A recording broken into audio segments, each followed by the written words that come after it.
Hola, buenos días a todos. Si os parece, vamos a ir empezando para que la cosa no se alargue más de lo necesario. Yo, en primer lugar, como miembro del Grupo Parlamentario del Partido Popular, os quiero agradecer a todos vuestra asistencia. Me parece que es impresionante que haya tanta gente para asistir a la presentación de un informe tan importante, por otro lado, porque yo creo que la cuestión educativa debería ser seguramente central en nuestro debate público y, por desgracia, no siempre lo es. Pero hay gente que se encarga de que el tema educativo no desaparezca nunca del debate público y aquí estoy rodeado de personas pues que hacen esa tarea, esa labor, que son quienes os convocan.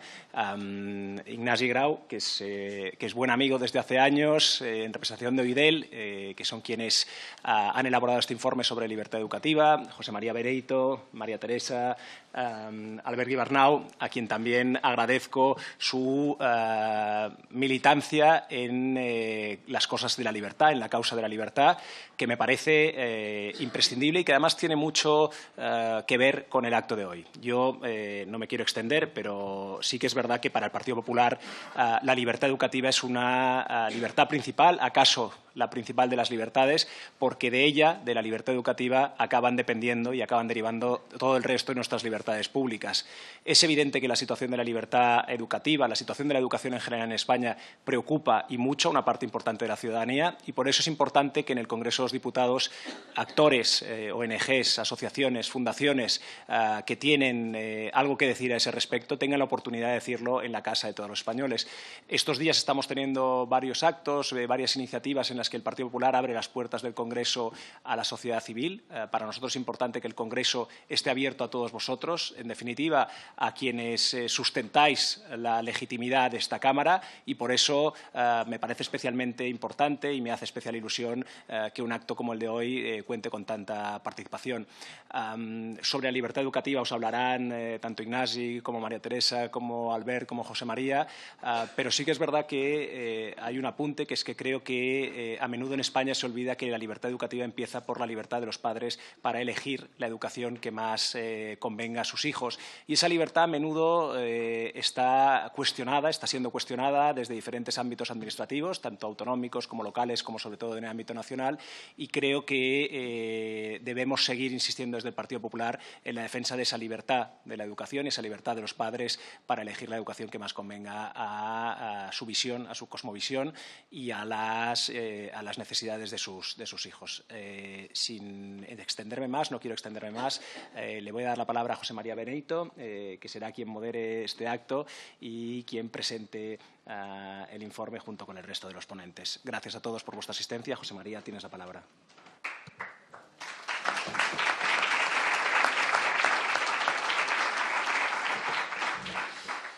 Buenos días a todos y bienvenidos. Muchísimas gracias por estar en este acto que me parece particularmente relevante. Siempre la educación es importante, pero en los momentos que vivimos en España, en esta situación, de manera todavía más particularmente. Gran satisfacción estar en el Congreso de los Diputados. Quiero dar, en primer lugar, la bienvenida y el agradecimiento a Ignacio Martín, a María del Mar González Bella, que es la secretaria general adjunta del Grupo Parlamentario Popular, y, por supuesto, a Teresa Martín, a Ignasi Grau, presidenta y director general de OIDEL, y también a nuestro buen amigo Albert Guibernau, que es el director de la Fundación Civismo. Nos hemos puesto de acuerdo una serie de instituciones para hacer la presentación de este índice de libertad de enseñanza, que es una iniciativa de OIDEL desde hace ya años. OIDEL, con su presencia muy activa en organismos internacionales, en particular en Ginebra, en Naciones Unidas, y su seguimiento de las cuestiones relacionadas con la educación, y enseguida pasaremos a ver cómo los datos que da el índice son enormemente relevantes. Quiero agradecer a todos los presentes, las entidades que representan, el compromiso de todos los presentes con la libertad de enseñanza, la libertad de educación, y vamos a tener pues, aproximadamente una hora donde intervendrán los diferentes miembros de la mesa. Yo estoy aquí como director de la Fundación Ciudadanía y Valores, que hemos colaborado con OIDEL para hacer posible este informe, su seguimiento, su difusión y estamos también muy comprometidos en ayudar a que verdaderamente esta red que se ha creado en torno al informe internacional y nacional tenga la máxima repercusión. Para mí es un poquito volver a casa. El Congreso de los Diputados es casa de todos los españoles, pero tuve el honor y la satisfacción de ser diputado durante unos años, fui portavoz de Asuntos Exteriores y representante de la Delegación Española al Consejo de Europa, donde nos bregamos en temas de educación durante varios años y por tanto, pues una satisfacción volver a estar aquí. Vamos a presentar el Índice de Libertad de Enseñanza en el mundo, que, como digo, se ha elaborado conjuntamente por la Organización Internacional por el Derecho a la Educación y la Libertad de Enseñanza, OIDEL, y la Fundación Ciudadanía y Valores, y que pretende evaluar de forma objetiva la situación de este derecho humano fundamental que se incluye en la mayoría de los instrumentos nacionales e internacionales. FUNCIVA, la Fundación Ciudadanía y Valores, es una entidad dedicada al análisis y promoción de distintos aspectos relacionados con la convivencia cívica en las sociedades contemporáneas y con el fomento de la paz, los valores de un humanismo renovado y el papel de la cultura a nivel internacional. Este informe forma parte de las actividades realizadas a través de su Centro Internacional de Derechos Humanos y por la Convivencia Cívica. OIDEL es una ONG que trabaja en este ámbito desde hace más de 20 años, sirviendo de plataforma de encuentro entre expertos y redes y de seguimiento y evaluación de las acciones realizadas por los organismos internacionales. En comparación con ediciones anteriores del índice, esta ha logrado aumentar sustancialmente el número de países analizados, con un alcance del 98% de la población mundial. Se ha evaluado el pluralismo educativo en 157 países, por lo tanto, verdaderamente es muy representativo. Llama la atención que solo 6 países, entre los que se encuentran Cuba, Eritrea y Corea del Norte, y desde hace poco Afganistán, no reconocen la libertad de enseñanza en su legislación nacional. 101 países la protegen a nivel constitucional, ya sea reconociendo explícitamente el derecho a la enseñanza o el derecho de los padres y madres a elegir libremente la educación de sus hijos e hijas o haciendo posible la existencia de escuelas privadas. En algunos países, como los Estados Unidos o Francia, el Tribunal Supremo o el Tribunal Constitucional han concedido a este derecho valor constitucional. En general, desde el 2002 se ha mantenido una tendencia moderadamente positiva a favor del reconocimiento formal del derecho a la educación. Especialmente ha ido creciendo en el sudeste asiático y en el África subsahariana. En la evaluación se han tenido en cuenta una serie de criterios seleccionados a partir de normas consolidadas.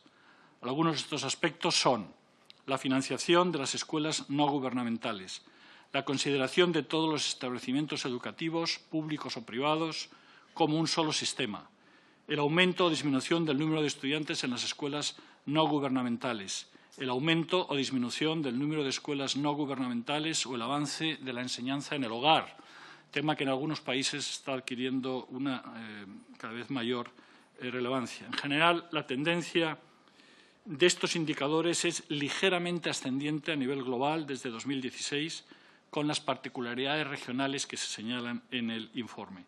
Como ejemplos negativos, cabe señalar la reducción del número de escuelas no gubernamentales en la República Democrática del Congo, menos 71%, y la importante disminución de la financiación a estas escuelas en España.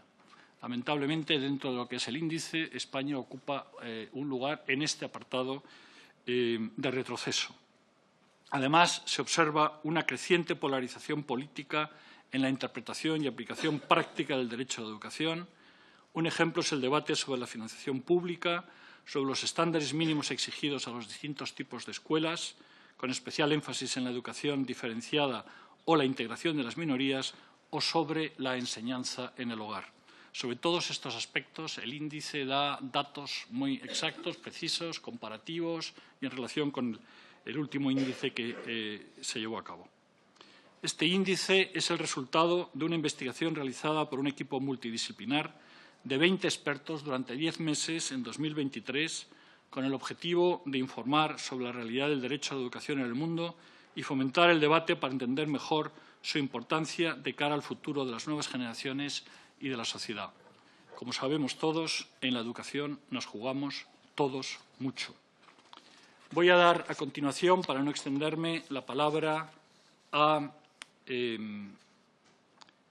Albert Gibernau, director de la Fundación Civismo. Albert Gibernau es doctor en Economía, director general de la Fundación Civismo, ha sido profesor de la Universitat Abat Oliba, CEU, ha colaborado con la Universidad de Barcelona, ha analizado la política económica en diversos medios de comunicación y ha participado en ella como asesor económico en diferentes administraciones. Es uno de los impulsores del Club Tocqueville en Barcelona,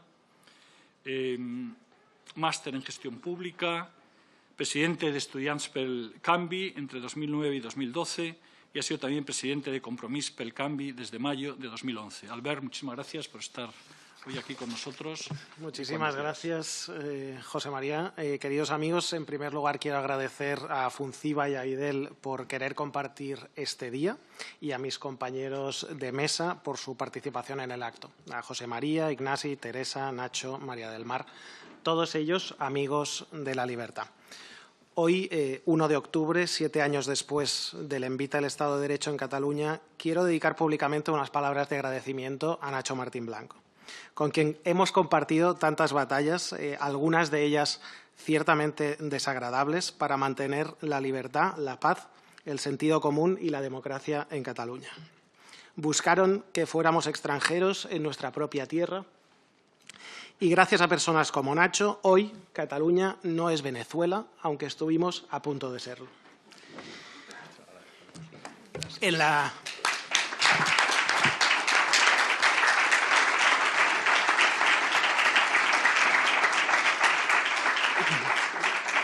Gracias, Nacho, por tu valentía. Gracias a ti, Albert.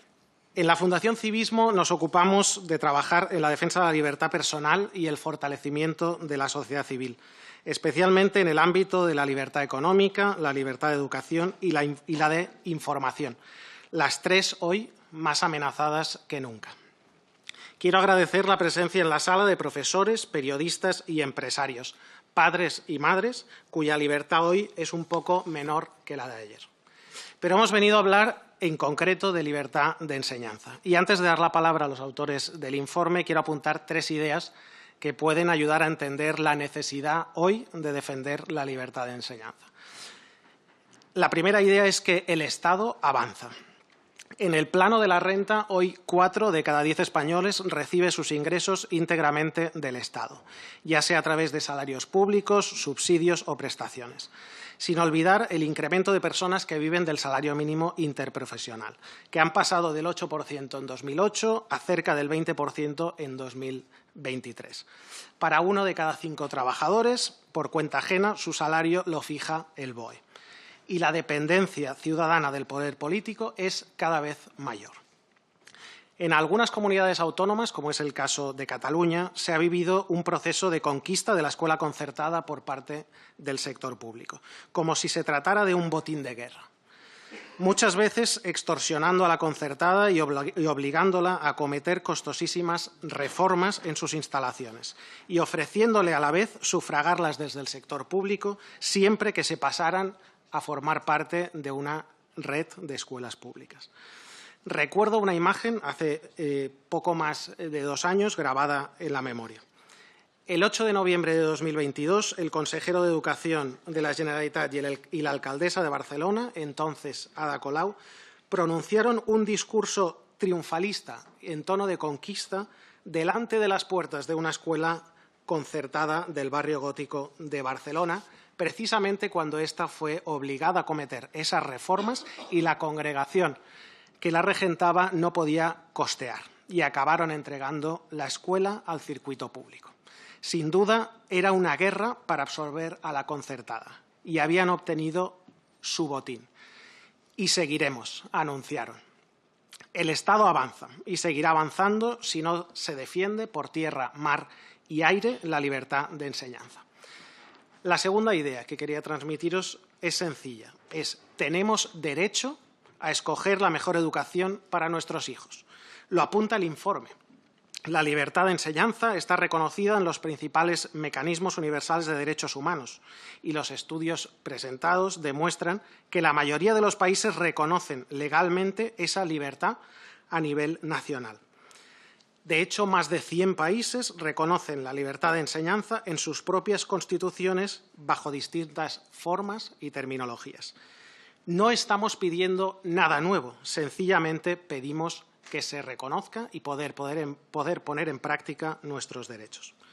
Y la tercera idea que quería transmitiros es que la libertad tiene premio. Si me permiten un ejemplo más prosaico, seguramente muchos de ustedes, si vienen de otras provincias, habrán usado el tren o el avión. Si lo han hecho, habrán comprobado que hay más aerolíneas que nunca y más operadores ferroviarios que nunca. Irio, Renfe, Ouigo, Hablo, logrando que haya más vuelos y más transporte que nunca, y a un precio imposible de imaginar hace solo unos pocos años. Si han venido del propio Madrid, habrán podido elegir si venir en vehículo privado, andando, o si habrán preferido que alguien les trajera. Si han elegido esta última opción, han podido comparar en sus aplicaciones entre el taxi, entre Uber, entre Bolt, entre Cabify, logrando que haya competencia para ver quién va a poder traerles hasta el Congreso de los Diputados hoy y hacerlo a un mejor precio. En definitiva, eligiendo ustedes mismos su mejor alternativa. Gracias a la pluralidad de opciones, encontramos una mejor manera de satisfacer nuestras necesidades, incrementando nuestro bienestar. En el ámbito educativo, la libertad de elección puede lograr maximizar el bienestar tanto de los padres como de los alumnos al alinear los valores y objetivos de padres y docentes. La libertad funciona.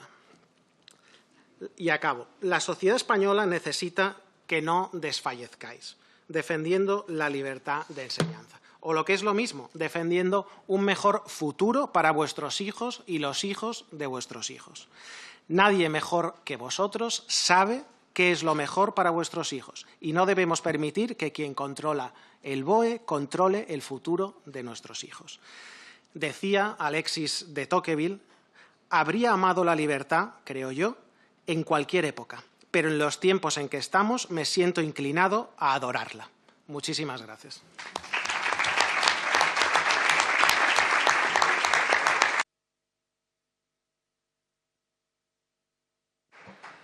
Muchísimas gracias, Albert. Muchas gracias por tu compromiso con muchas cosas, pero sobre todo con la libertad. Gracias por estar hoy aquí. Gracias a Fundación Civismo, a su presidente, por la colaboración que estamos teniendo. A continuación va a intervenir Ignasi Grau. Ignasi Grau es verdaderamente el factotum detrás del índice. Ignasi es gerundense, afincado en Ginebra desde hace 8 años. Es director de la ONG suiza OIDEL desde 2018. Como ya he comentado antes, OIDEL tiene estatuto consultivo ante Naciones Unidas, en el Consejo Económico y Social, en la UNESCO y en el Consejo de Europa. Jurídicamente es una asociación sin ánimo de lucro reconocida de interés público por el Cantón de Ginebra. Y el objetivo de OIDEL es la promoción del derecho a la educación como derecho humano fundamental para el desarrollo de la persona. Ignasi Grau es abogado, está graduado en Administración y Dirección de Empresas, tiene un máster en Teoría Política por la Universidad de Ginebra, ha escrito y publicado fundamentalmente sobre el derecho a la educación y los derechos culturales, así como sobre políticas educativas, ha asesorado a gobiernos, partidos políticos y ONGs en la realización del derecho a la educación y el año pasado publicó su primer libro, La doble esfera del reconocimiento, al que deseamos todo el éxito posible. Ignasi, tienes la palabra cuando quieras. Muchísimas gracias, José María, y gracias que extiendo a todas las personas que me acompañan hoy, a Nacho Martín y al Grupo Popular, y a María del Mar por abrirnos la sede de la Soberanía Nacional, a Teresa Martínez para apoyarme también como presidenta de OIDEL y a Albert Guibernau por acompañarnos en esta presentación y a este público tan distinguido también que nos acompaña hoy. A ver si consigo pasar esto. Perfecto. Disculpadme. Estoy teniendo problemas. No sé por qué no se me pasa.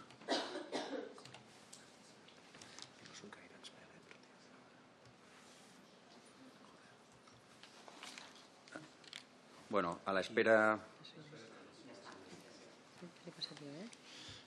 Vale. Disculpad. Entonces, libertad de enseñanza, os voy a presentar un informe que tenéis allí detrás de 325 páginas.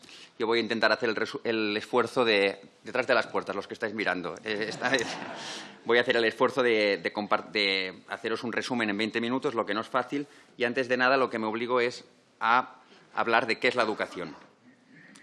Hoy, hablar del derecho a la educación es todo. O sea, es el perejil de todas las salsas. Hablamos de cohesión social, derecho a la educación. Hablamos de problemas de convivencia, derecho a la educación. Pero si algo es la educación, es un derecho humano. Como ya sabéis, después de la Segunda Guerra Mundial, las naciones decidieron unirse para decretar qué tenían en común para defender la dignidad de las personas. Y el artículo 26 se decidió a consagrar el derecho a la educación. 3 elementos a retener antes de entrar en materia. Primero, todas las personas tienen el derecho a la educación y es un derecho obligatorio, no es un derecho patrimonial, sino que, como está intrínseco en nuestra dignidad, no podemos disponer libremente de él. Segundo elemento, un fin para el derecho a la educación. La educación tendrá por objeto el pleno desarrollo de la personalidad humana. Es decir, la educación no es una herramienta política, la educación sirve para desarrollarnos como personas. Y como muy rápidamente vieron, lo vemos en España, imaginaros en Naciones Unidas, dijeron, oye, lo que necesitamos para desarrollarnos como personas es difícil ponernos de acuerdo. Y por eso pusieron el artículo 3. Los padres tendrán derecho preferente a escoger el tipo de educación que habrá de darse a sus hijos.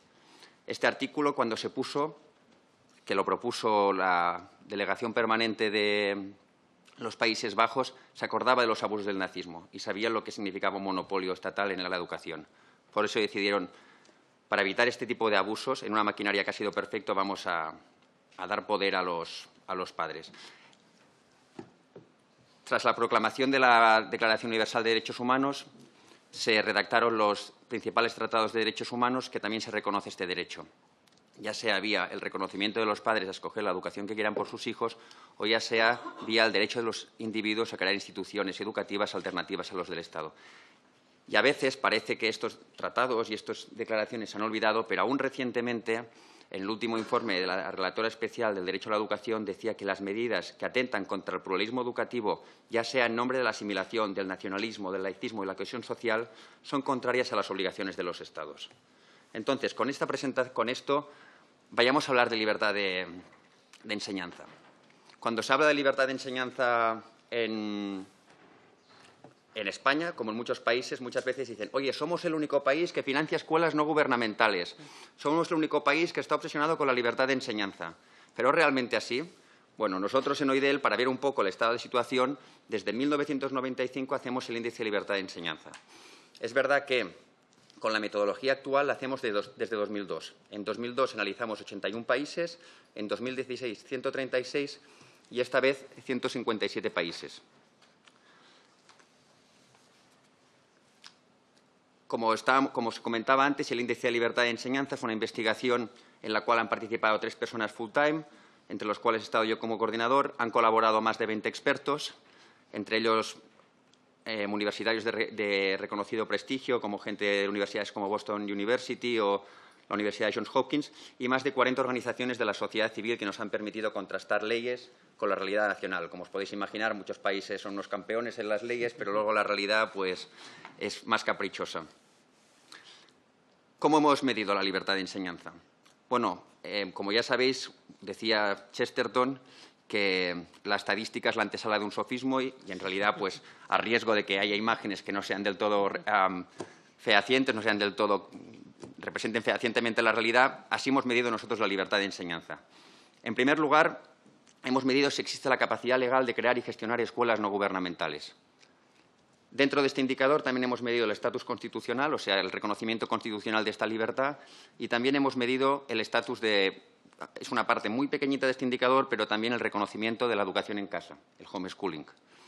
El segundo indicador es relativo a la financiación pública. La financiación pública, las escuelas no gubernamentales, nos parece que juega un papel muy importante porque, si no, las únicas familias que tienen acceso a la educación son aquellas que tienen rentas. Y pasamos de hablar de un derecho a un privilegio. En segundo lugar, la tasa neta de escolarización. Este indicador tiene un carácter correctivo. Si os interesan mucho las fórmulas, tenéis toda la metodología detrás, pero tiene carácter corrector. Lo que no queríamos era premiar a estados que tienen un sistema muy pluralista, pero porque directamente no ha implementado un sistema de educación. Entonces, las únicas iniciativas son aquellas de carácter no público y de iniciativa social. Y el cuarto indicador es la tasa de inscripción en las escuelas no gubernamentales. Entonces, a grandes trazos, ¿cómo está la libertad de enseñanza? Bueno, la primera foto que tenemos es esta, ¿no? ¿Qué nos dice esta foto? Nos dice que la mayoría de países con pluralismo educativo están en la zona occidental. Creo que aquí las letras son pequeñitas, pero ya no os preocupéis, yo os lo voy traduciendo. Lo que vemos es que la mayoría de países, la UNESCO divide las regiones educativas en varios grupos, y lo que vemos es que las regiones donde hay más libertad educativa son los países que consideraríamos occidentales: Europa, varios países de Europa del Este, Estados Unidos, Canadá, Australia y Nueva Zelanda. No obstante, vemos excepciones también, y notables excepciones, en otras zonas, como por ejemplo Chile y Tailandia. ¿Qué vemos en común entre los países, así a bote pronto, que hay más libertad de enseñanza? Pues vemos dos cosas. Una, un compromiso con los derechos humanos, y dos, son países de altos ingresos, países que podríamos económicamente más desarrollados. Segunda foto, así a grandes trazos, que sería la foto de la Unión Europea. ¿Cuáles son los mejores países de la Unión Europea en libertad de enseñanza? Pues podríamos hablar de tres: Irlanda, Holanda y Bélgica. Holanda me parece que es el caso más paradigmático. Holanda es un país donde la libertad de enseñanza no solo está consagrada a nivel constitucional, sino que la propia Constitución, como es el caso de Eslovenia también, dice que para garantizar este derecho los Estados tienen que financiar las distintas opciones de los padres. Y sin esta ayuda pública, sin esta financiación pública, la libertad se convierte en un privilegio de los privilegiados. ¿Qué ha generado esto en Holanda? Ha generado pues, un sistema pluralista. Más del 50% de familias están escogiendo escuelas que no forman parte del circuito gubernamental. Y a pesar de que mucha gente diga que el pluralismo educativo, la libertad de enseñanza genere grandes desigualdades y grandes problemas en cohesión social, nadie pensaría en esto cuando estamos hablando de los Países Bajos. ¿Cuáles son los malos ejemplos de la Unión Europea? Grecia y Chipre. ¿Qué nos encontramos en Grecia y Chipre? Grecia y Chipre, la elección de la escuela es completamente dependiente de las rentas de las familias, y lo que nos encontramos es que en estos dos países solo están pudiendo escoger escuela las familias privilegiadas. ¿Y dónde estamos en España? Pues en España estamos en 7ª posición. No es una posición mala. Es verdad que en España vemos un paisaje bastante plural. No obstante, los expertos que nos han ayudado a redactar este informe nos han señalado que una implementación restrictiva de la LOMLOE podría hacernos bajar posiciones. No le estoy descubriendo nada a nadie, pero bueno. Evolución por regiones. Bueno, esta foto, ¿qué nos está diciendo? Nos está diciendo que hay un crecimiento de la libertad de enseñanza en el mundo. A pesar de la polarización, a pesar del escepticismo, cada vez hay más estados que están legislando a favor de que los padres puedan escoger la educación que quieran por sus hijos. Y cada vez hay más familias que están escogiendo una educación alternativa a la del Estado. No es un crecimiento gigante, pero la mayoría de regiones, con la excepción de Oceanía, vemos esta tendencia positiva. ¿Está reconocida la libertad de educación en las leyes? Ahora pasaré a los indicadores. Como os he enseñado, voy a pasar a indicadores para también intentaros daros un poco de luz sobre dónde está la libertad de enseñanza. Entonces, ¿está reconocida la libertad de educación en las leyes? Pues la verdad es que en sus distintas fórmulas, ya sea reconociendo el derecho de los padres, reconociendo el derecho de la existencia de escuelas privadas, ya sea hablando explícitamente de la libertad de enseñanza, todos los países, excepto 6, reconocen la libertad de enseñanza. Me parece muy relevante señalar las excepciones, ¿no? Explícitamente, que nieguen la libertad de enseñanza, hay 3, que serían Corea del Norte, Macedonia en la educación primaria y Cuba. Y implícitamente, es decir, que los expertos cuando les hemos consultado nos ha dicho es inaplicable la libertad de enseñanza, podríamos incluir Arabia Saudí, Afganistán y Eritrea. Es muy relevante, ¿no?, ver el link aquí entre la libertad de enseñanza y la calidad democrática, ¿no? A veces nos parece que ponemos en contraposición la libertad de enseñanza a las libertades fundamentales y la democracia, pero vemos que lo primero que hacen muchos gobiernos que desconfían de sus ciudadanos, desconfían de su sociedad civil, es prohibir la libertad de enseñanza. Reconocimiento constitucional. El reconocimiento constitucional también es una variable interesante porque nos muestra los consensos en la comunidad política.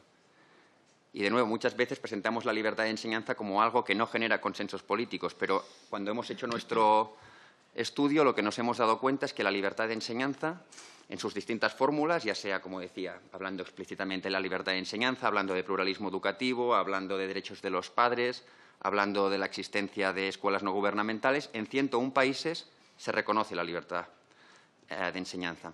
Dos casos que, como comentaba José María, merecen una mención especial son Francia y Estados Unidos. Estos dos países, en la Constitución no sale de forma explícita, pero sus cortes constitucionales han expresado que, a raíz que se reconoce la libertad religiosa, la libertad de pensamiento, la libertad de expresión, sería muy raro que no se reconociera la libertad educativa. Y la libertad educativa, pues, las Cortes Constitucionales la entiende como, dentro de estos dos países, la entiende como parte del corpus educativo.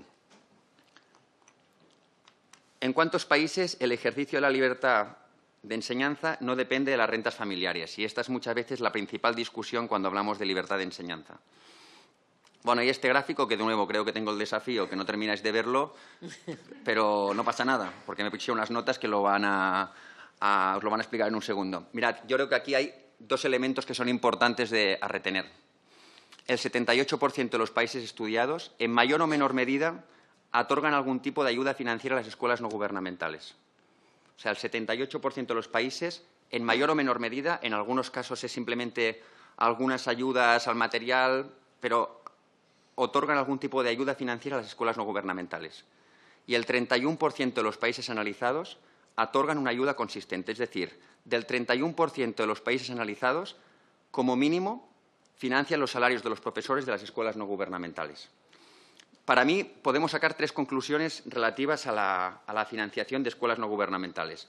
Primero, no es inusual otorgar financiación pública a escuelas no gubernamentales. Esto que a veces se nos presenta como una rareza, no es inusual. Y entre los países de nuestras zonas hay muchos países que están financiando todos los gastos de la escuela no gubernamental. Países como Bélgica, Países Bajos, Finlandia o el Reino Unido. Pero también lo podemos ver en otras regiones, como por ejemplo en Asia lo podemos ver en la República de Corea, en Singapur o en Tailandia. O en América Latina lo podemos ver en Chile, Perú, la República Dominicana. Segundo, las regiones que otorgan más financiación pública, es verdad, son los países que tienen más rentas. Son los países, y es verdad que a muchos países les gustaría poder hacer esto y no lo están haciendo, no por un tema de opción política, sino porque no tienen los recursos. Y la tercera enseñanza que podemos hacer así, si viéramos este quesito con el del año anterior, es que ha habido una tendencia positiva. Los países, a pesar del ruido, están apoyando hoy más a los padres a coger la educación que en 2016 y en 2002.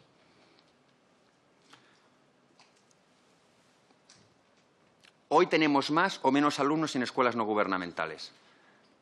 Pues esta es un poco la imagen que tenemos. Vemos un crecimiento sostenido desde 2016 y hay más padres y hay más alumnos en escuelas no gubernamentales que en 2016.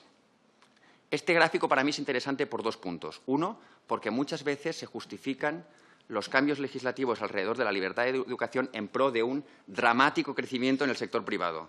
Pero cuando ponemos los datos en orden no vemos un dramático crecimiento, vemos un crecimiento sostenido, pero no, en ningún caso es dramático. Sí que es verdad que hay países, pero tampoco tiene por qué ser una mala noticia, donde ha habido un aumento importante. Señalar sobre todo el caso de la India, con un 28%, lo que mejor el crecimiento dramático se concentra en la India, Angola un 12% y Nigeria un 11%. En estos países, en vías de desarrollo, podemos explicar el crecimiento por un fenómeno que son las low-fee private schools, escuelas privadas que cobran unas tasas muy pequeñas y que se dirigen sobre todo a una población desfavorecida. En los países occidentales donde hemos visto el mayor crecimiento es en Hungría, un 9,5%, y se podría explicar en parte porque el gobierno húngaro está ayudando mucho más a las familias a escoger la educación que quieren por sus hijos. ¿Dónde hemos visto los grandes retrocesos? Pues los hemos visto en nuestra zona, en los países occidentales, en Italia. ¿Por qué? ¿Por qué lo hemos visto en Italia? Pues en Italia muy pocas escuelas están financiadas por el Estado, muy pocas escuelas no gubernamentales, y en el contexto del COVID, muchas familias, al depender la elección de escuela, las rentas familiares, tuvieron que decidir sacar a sus hijos y mandarlos a la escuela pública.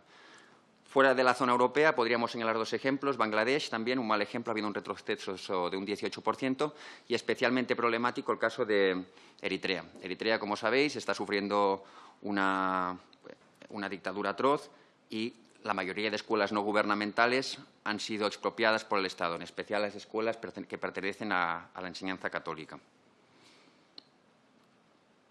Homeschooling, educación en casa. Este es un tema que es una parte muy pequeñita de nuestra investigación, pero muchas veces la gente se va directamente a ella, entonces no quería irme sin decir dos o tres cositas. El homeschooling es un fenómeno en crecimiento y es un fenómeno muy complicado de analizar, porque muchas veces es un fenómeno cuya legislación es ausente. Entonces, hay países que legislan en contra y, no obstante, hay bastantes familias que le están ejerciendo y países que legislan a favor, pero luego administrativamente es imposible de aplicarla. ¿Dónde vemos que ha habido un crecimiento más importante de homeschooling en los últimos años? En Estados Unidos. En Estados Unidos hay estadísticas, sobre todo a raíz del COVID, que dicen que hasta un 8% de las familias están educando a sus hijos en casa. Y vemos países, aparte de Estados Unidos, que han hecho esta opción educativa mucho más permisible. Serbia, Bulgaria, El Salvador o Panamá. No obstante, también vemos que el homeschooling está tensando cada vez más las discusiones educativas y también muchos gobiernos han decidido hacer esta opción mucho más restrictiva. Francia, Suiza, Uruguay o Guatemala. En España ya sabéis que el homeschooling está prohibido. Primero lo prohibió una sentencia del Tribunal Supremo y luego la ley Wert pues, le terminó de dar la última estocada a esta opción educativa. Ya termino. Tendencias globales. Tendencias globales, aquí os he puesto una imagen de un árbol cayendo, porque yo creo que es el resumen un poco de la situación en el mundo, ¿no? Hace más ruido un árbol cayendo que un bosque creciendo y podemos decir desde una perspectiva legal que la libertad de enseñanza está en una mejor posición hoy que en 2016. No obstante, hay motivos también para estar preocupados. Vemos una creciente polarización, esto sobre todo al hablar con gente de la sociedad civil, nos damos cuenta que es un tema que va tensando cada vez más las discusiones políticas, ha pasado de ser un tema de consenso a un tema muy político. Y también observamos que ha habido una mutación en las discusiones educativas. El nombre del juego hasta hace pocos años era la financiación pública a escuelas no gubernamentales y cada vez vemos más que a más personas de la sociedad civil también lo que les preocupa es el contenido y los programas de enseñanza. Tensiones que vemos tanto en los países occidentales como en los países en vías de desarrollo, en los países musulmanes o países asiáticos, pues ya por temas religiosos, aquí por contenidos de gran carga ideológica. ¿Cuáles serían las enseñanzas para España? Bueno, cualquier debate sobre la educación debe darse sobre una perspectiva de derechos humanos, ¿no? A mí me impresiona, cuando vengo a España, que hablar de libertad de enseñanza es un tema de derechas o de izquierdas. Un análisis histórico de España también nos haría sorprender de esto. El siglo XIX, la bandera de la libertad de enseñanza estuvo abanderada por espacios progresistas, pienso en Giner de los Ríos, pero también un análisis histórico del pensamiento europeo nos permite encontrar textos de Gramsci o de Clemenceau defendiendo la libertad de enseñanza. Pero, sobre todo, cuando hacemos este análisis mundial, una cosa que nos permite ver cuando hablamos de libertad de enseñanza es que la libertad de enseñanza es de los rohingyas en Myanmar, es de los pueblos indígenas en América Latina, es de los cristianos en Nicaragua o es de los afroamericanos en Estados Unidos. Entonces, primer aprendizaje para España. Situemos la libertad de enseñanza donde se merece, que es el espacio de los derechos humanos. Segundo punto que nos impresiona cuando venimos a España y cuando analizamos esto en relación a otros países es el tema de la financiación. La financiación pública es imprescindible para garantizar una libertad que tenemos en nuestra Constitución. Y sin esta libertad no hacemos que una libertad garantizada para nuestra Constitución se convierta en un privilegio solo de las familias con más recursos. La mayoría de la gente que en su momento se paró en la castellana no eran las familias con más recursos de España, era la clase media española que sabía que si se le quitaban sus recursos no podrían ejercer una libertad fundamental.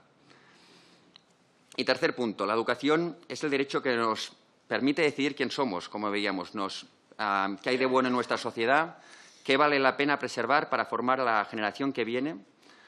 Es innato pensar que somos los propietarios de lo bueno, lo bello y lo verdadero, ¿no? Todos pensamos, pero la belleza y la bondad no maridan bien sin libertad. En nuestra historia reciente de España hemos tenido muchos ejemplos de ello, ¿no? No obstante, también me parece que en nuestra historia reciente, y pienso en la victoria de la Eurocopa, cuando hemos dicho, oye, vamos a coger la libertad en todo su conjunto, pues nos ha ido muy bien. La libertad de enseñanza es un muy buen indicador de cómo los gobernantes confían en sus ciudadanos. Y esto es un poco lo que me gustaría irme hoy, que confiar en la libertad de enseñanza, empoderar a las familias, es un buen indicador de cómo confiamos en nuestros ciudadanos. En realidad, y con esto termino, defender la libertad de enseñanza hoy no es defender el derecho de las escuelas católicas a existir, ni el derecho de las escuelas privadas a existir. Es el derecho de que todos los españoles puedan escoger la educación que quieren para sus hijos. Muchas gracias.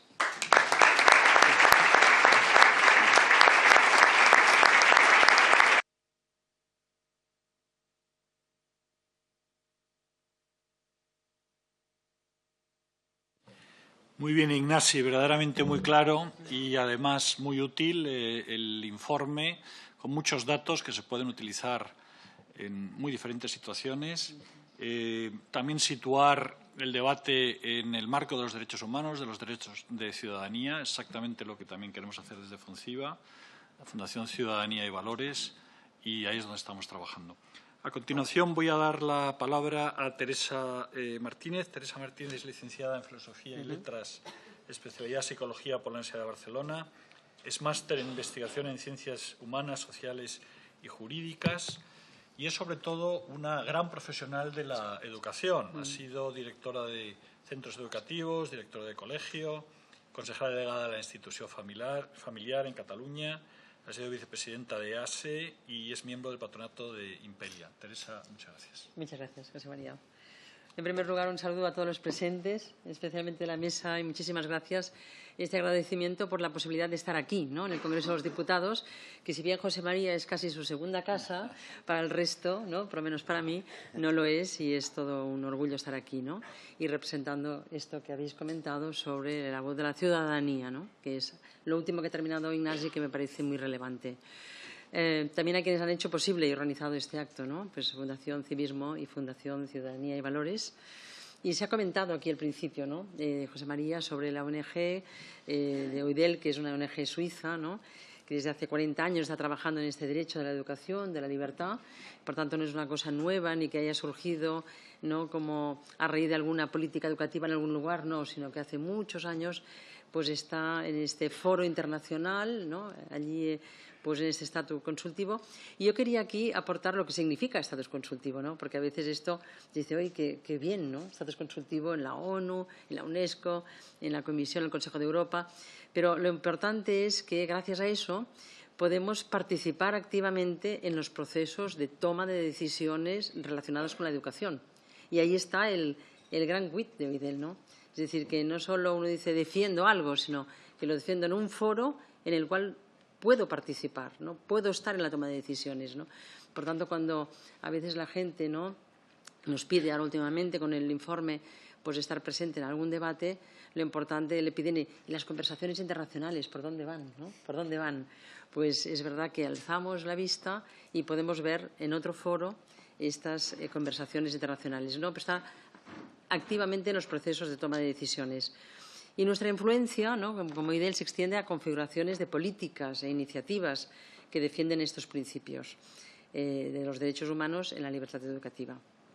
Un elemento, ¿no?, central de nuestra misión pues ha sido, es y está siendo esta publicación periódica del Índice de Libertad, ¿no?, porque es importante poder dar evidencias, es decir, poder ofrecer, ¿no?, que las políticas se basen en datos, en evidencias y, por tanto, poder estar antes de que se cocinen los informes en estas organizaciones internacionales, porque como referentes estamos ofreciendo investigación de calidad, que se dan unos datos que pueden ser, que son incuestionables, ¿no? Estos datos también estamos viendo últimamente, ¿no?, cómo nos lo están pidiendo para explotar estos datos en otras investigaciones que pueden tener pues otras derivadas, otras perspectivas, y en este sentido nos parece que es muy útil poder rodar a cualquier institución o organización que esté trabajando que tenga alguna sinergia con este tema de la libertad de educación.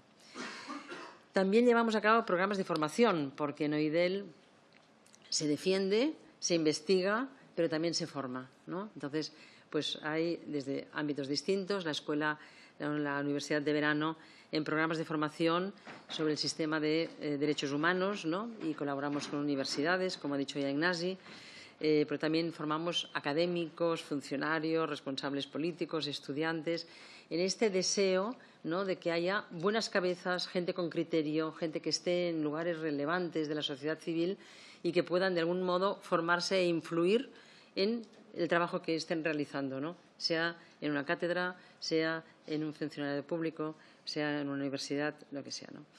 En este sentido, ofrecemos apoyo, ¿no?, a las diferentes entidades para que desarrollen políticas, como hemos dicho, y este es un tip importante, basadas en evidencias, ¿no?, con un enfoque de los derechos humanos.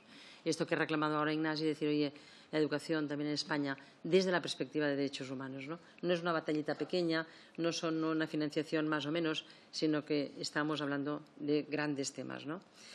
Agradecemos a FUNCIVA su colaboración inestimable, ¿no?, en esta investigación de Libertad de Enseñanza de 2023. Esperamos seguir, ¿no?, José María, trabajando con vosotros y a la vez, como lo estamos haciendo con otro tipo de organizaciones, ¿no? En este momento pues tenemos pues algunas primicias de investigación, ¿no?, de cara al futuro, que sí como inmediato, pero que aún no, pero que van a ser tan relevantes como este índice con esta colaboración, ¿no?, con tantas organizaciones y con tantos socios, ¿no?, porque UIDEL cuenta con 200 socios, con muchos convenios y con este deseo últimamente también, ¿no?, de buscar pues más sinergias, más gente comprometida, ¿no?, para tener pues esta presencia. Y tal como hacemos, ¿no?, allá donde vayamos a presentar el índice, ¿no?, queremos involucrar en esta tarea de dar a conocer y promover estos derechos humanos a cuantos estéis hoy aquí, ¿no?, y, naturalmente, a todas las instituciones gubernamentales y a toda la sociedad civil. Este es nuestro deseo y nuestra tarea. Muchas gracias.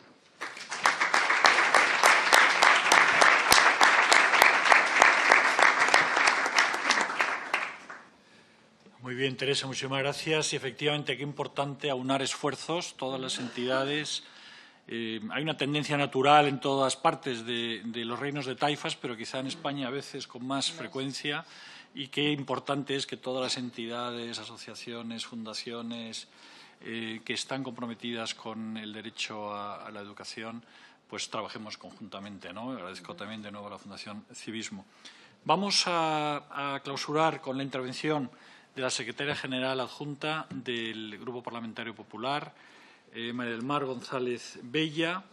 Es diputada por Zaragoza, es abogada del Estado, sin actividad política previa, lo que tiene una enorme, pues la verdad, a mí me produce orgullo, es decir, que haya personas con una trayectoria profesional como la de María del Mar, que en un momento determinado, en el año 23, decidan comprometerse en algo que tiene todos los incentivos negativos para entrar, que es la política en España, y, sin embargo, ella esté aquí y, además, realizando el trabajo que realiza como vocal de la Comisión Constitucional, de la Comisión de Justicia, portavoz de la Comisión de Investigación sobre el Derecho a Saber la Verdad de las implicaciones derivadas de los atentados de Barcelona y Cambrils del año 2017, portavoz de la Comisión de Hacienda y Función Pública.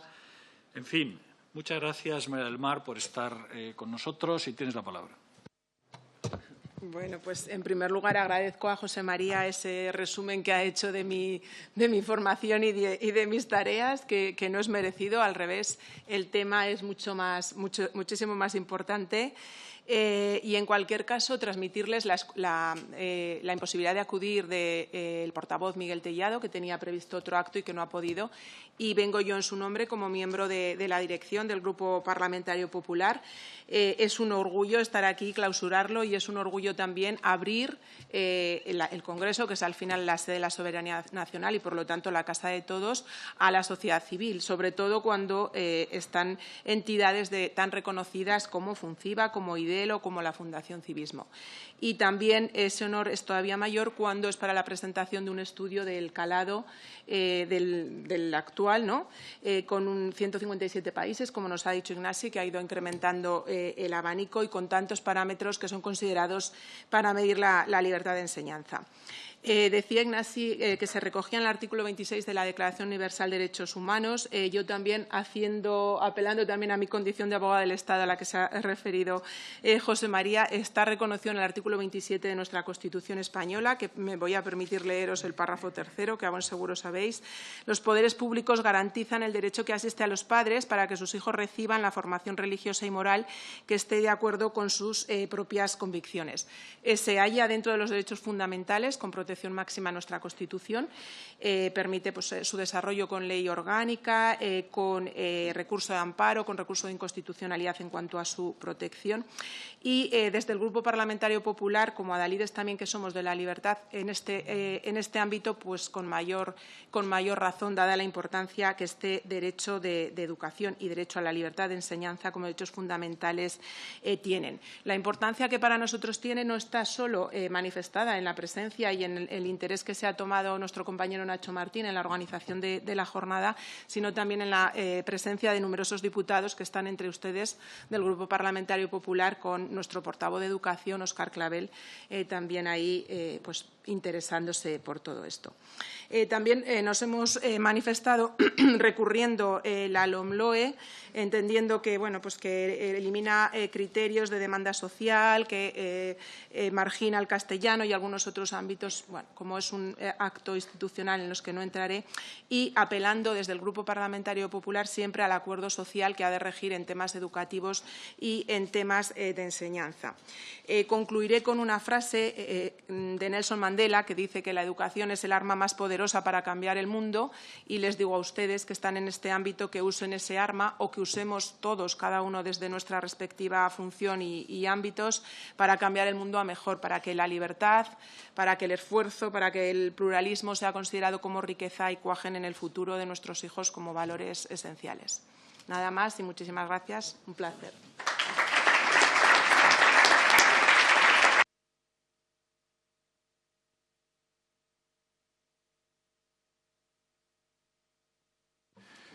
Bueno, hemos ido muy bien de tiempo, por lo tanto tenemos quizá algo de espacio para, si hubiera alguna pregunta o un par de preguntas por parte de la audiencia. Pues sí, veo que hay mucho interés, o sea que adelante. Bueno, en primer lugar, muchísimas gracias. Me gustaría dar una breve presentación para dar algo de contexto de quién soy. Soy Guillermo Morales Sancho. Anteriormente he sido profesor de Derecho Constitucional, defendí una tesis en estas materias, patria potestad y derechos fundamentales de los menores de edad. Ahora mismo soy abogado dedicado a litigación estratégica. Conozco pues buena parte, ¿no?, del problema. Los casos que llevo son a nivel europeo. Entonces, me gustaría contarle, bueno, dos pinceladas de uno y hacerle una pregunta para que entienda, digamos, el impacto de la litigación estratégica que llevamos a cabo en ADF Internacional, Alliance Defending Freedom International. Se trata de la sentencia de este mes de febrero, la 26/2024, del Tribunal Constitucional.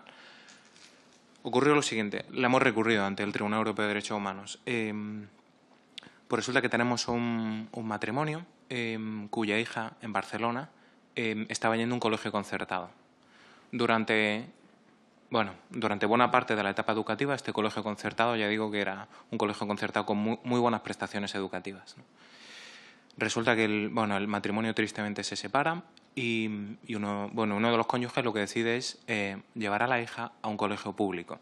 El colegio público había tenido los siguientes problemas: infestación de ratas, tenía otros problemas como, por ejemplo, las frecuentes huelgas de los profesores.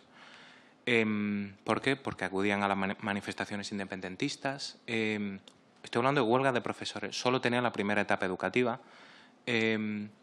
Había robos continuamente en la zona. Muy bien. Y, como les digo, no tenía actividades extraescolares, no ofrecía inglés, exclusivamente catalán.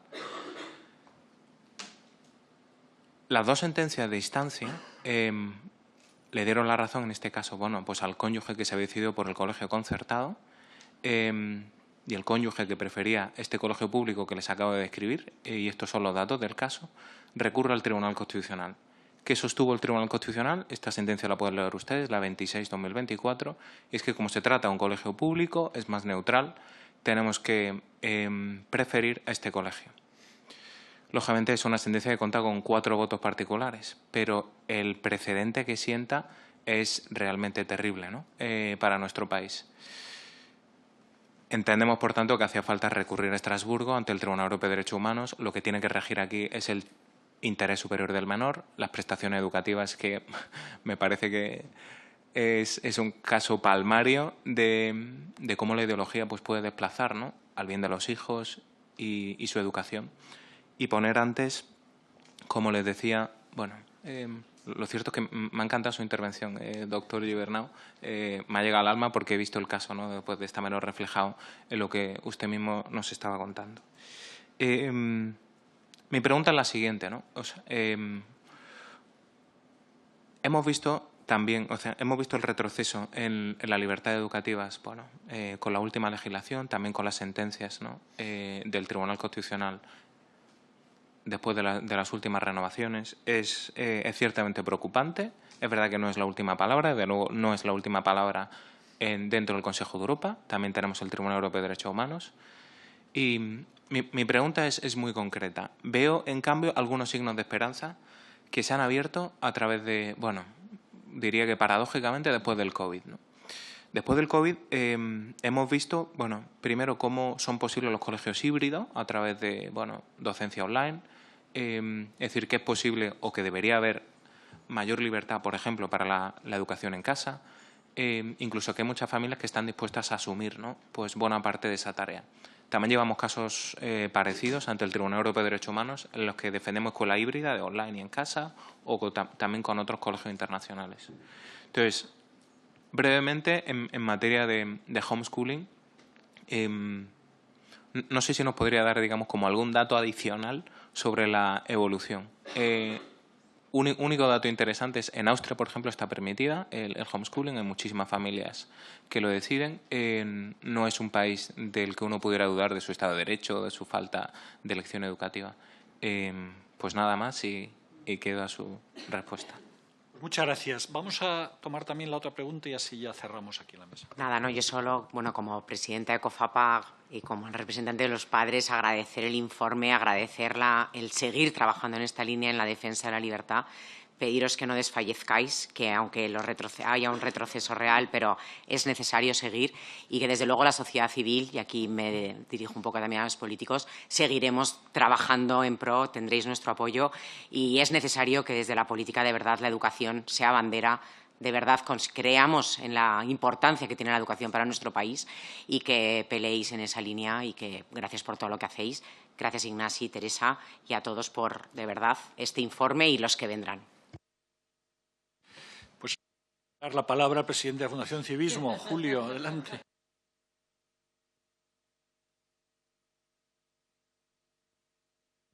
Ahora se oye, ¿no? Sí. Bueno, yo fui, antes de ser presidente de la Fundación Civismo, yo fui profesor titular de Química Industrial en la Universidad Pública de Navarra, o sea que, pero era el que ponía los exámenes de selectividad, entonces, o sea que en ese sentido. Y luego, por vocación, hice pedagogía, a pesar que lo mío era la química industrial. Bueno, luego me dedicaba a cosas mejores, como bien sabe. Tengo una pregunta nada más, ¿no? Recientemente se ha legislado la obligatoriedad de que aquellos colegios mayores adscritos a una universidad pública que sean de titularidad privada, a veces religiosa, sean obligados ahora a que sean mixtos, ¿no?, cuando los alumnos son mayores de edad, la mayor parte, ¿no?, casi todos. Y luego, en la misma línea, es clara la obligatoriedad a que los centros concertados tengan que ser mixtos si quieren seguir recibiendo, ¿no?, ayuda, ¿no? Bueno, la pregunta es muy clara. ¿Sería realizable plantear ante algún tribunal europeo o internacional el que esa libertad de los padres, que no son hijos de la CELA o esa señora, ¿no?, son hijos, tienen padres físicos, o sea, ¿sería posible el que hubiera algún recurso, organizar, no sé, jurídico? Nada más. Muchas gracias. Muy bien, muchas gracias. Si os parece, Ignasi, ¿quieres intervenir? Y Nacho, ¿tú cierras? Perfecto. Bueno, gracias por las tres preguntas. A ver, voy a intentar cubrirlas un poco por encima. En primer lugar, sobre lo de no desfallecer, no te preocupes. Ahora mi mujer, que está ya al final, está esperando un niño, entonces el tema me lo tomo bastante personal también. O sea, No, sobre el derecho de los padres. Es verdad que estamos en una tónica que es curiosa, ¿no? Porque nos contraponen los derechos de los niños a los derechos de los padres. Pero en realidad la mayoría de problemas de los niños son problemas compartidos con los padres, ya sea porque los niños que forman parte de minorías culturales comparten esta condición con sus padres, los niños que viven en situaciones desfavorecidas comparten esta situación con sus padres, los niños que sufren bullying los primeros que lo ven son los padres. Entonces, los padres no es que tengan un derecho como un derecho patrimonial, tienen un derecho porque tienen una responsabilidad. Y porque cuando tú tienes un hijo también entendía la comunidad internacional, como también lo entendieron los padres de la Constitución, que eres el actor que está más cerca para tomar las mejores decisiones. Y por eso tienes unos derechos y tienes unas obligaciones. Entonces, en el marco de la educación, pues creo que tendríamos que volver un poco a esta tónica de sentido común, ¿no? Algo que yo creo que no es ni de derechas ni de izquierdas. Y para finiquitar con el tema así más concreto del homeschooling. Bueno, el homeschooling yo creo que es un elemento que está, como todos sabemos, ¿no? A lo mejor en España se nota menos, pero en otras partes del mundo sí que está increciendo. Vemos que, sobre todo en el caso de Estados Unidos, es increíble lo que está subiendo. Para mí, siendo un tema muy marginal en el marco de la libertad de enseñanza, sí que el estatus de la educación en casa nos da un muy buen indicador de la confianza que los gobiernos y las autoridades públicas tienen en sus ciudadanos.